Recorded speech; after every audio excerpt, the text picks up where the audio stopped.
Meaning of epoch. Epoch. Epoch.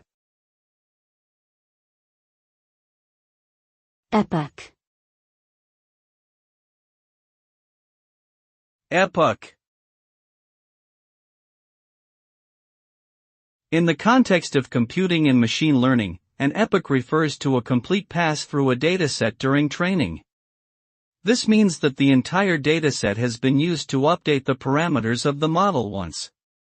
Typically, multiple epochs are required during the training process in order to sufficiently optimize the model's parameters and improve its performance.